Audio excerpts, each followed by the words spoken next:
Hello சுட்டீஸ், இன்னைக்கு நாம இதுவரைக்கும் நீங்க கேட்காத ஒரு மாபெரும் மேஜிக் உலகத்தோட ரகசிய கதையை தான் பார்க்க போறோம். நம்ம மகாபாரதத்துல பீமனோட பையன் கடோர்கஜன் உங்க எல்லாருக்கும் தெரியும்ல. அவரோட பையன், அதாவது பீமனோட குட்டி பேரன் ஒருத்தன் இருந்தான். அவன் பேருதான் பார்ப்பரிகன். அவன் சாதாரண குட்டி பையன் இல்ல சுட்டீஸ். பிறக்கும் போதே அவனுக்கு ஏகப்பட்ட விசித்திரமான மேஜிக் சக்திகள் தெரிஞ்சிருந்தது. அதனால எல்லோரும் அவனை குட்டி மாயாவி அப்படின்னு தான் கூப்பிடுவாங்க. ஒரு நாள் இந்த குட்டி மாயாவி காட்டுல நடந்து போய்கிட்டு இருக்கும்போது அங்க ஒரு பெரிய ஆச்சரியத்தை பார்த்தான். அது ஒரு தங்கத்தேர், வைரங்கள் பதிக்கப்பட்டு சூரியனை விட பிரகாசமா ஜொலிச்சுக்கிட்டு இருந்துச்சு. ஆனா அந்த தேருக்கு குதிரைகளே இல்ல. அது ஒரு பெரிய மலைக்கு நடுவுல அப்படியே காத்துல மிதத்துட்டு நின்னுச்சு. அந்த தேருக்கு பக்கத்துல ஒரு குட்டி போர்டு இருந்துச்சு.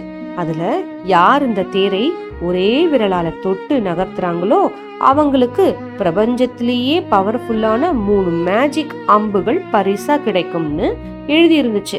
இதை பார்த்த உடனே அந்த வழியா வந்த பெரிய பெரிய அசுரர்கள், பலசாலிகள் எல்லாரும் அவங்க முழு பலத்தையும் வச்சு அந்த தேரை தள்ளி பார்த்தாங்க.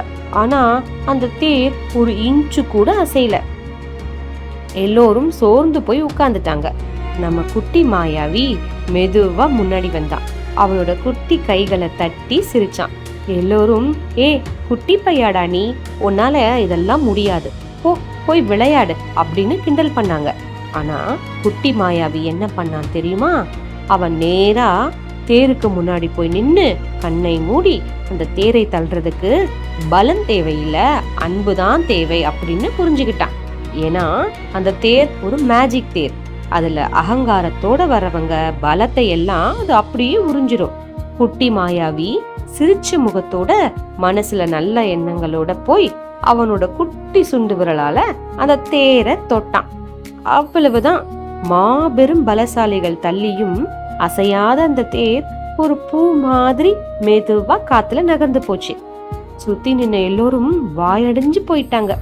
உடனே அந்த தேருக்குள்ள இருந்து மேஜிக் ஒலிகளோடு 3 விசித்திரமான அம்புகள் பறந்து வந்து குட்டி மாயாவி கையில உட்கார்ந்துச்சு. அந்த அம்புகளோட பவர் என்ன தெரியுமா? முதல் அம்பு உலகத்துல இருக்கிற அத்தனை எதிரிகளையும் குறி வச்சு அடையாளம் காட்டும். 2வது அம்பு நம்மை காப்பாற்ற வேண்டியவர்களை அடையாளம் காட்டும். 3வது அம்பு ஒரே நொடியில தீயவர்களை மட்டும் அழிச்சிட்டு திரும்பி வந்துடும். இந்த 3 அம்புகளை வச்சுக்கிட்டு அந்த குட்டி மாயாவி பார்ப்பரிகன் எப்படிப்பட்ட சாகசங்கள் பண்ணான்னு தெரியுமா? அதை நாம அடுத்த கதையில பார்ப்போம். பாய் பாய் குட்டீஸ்.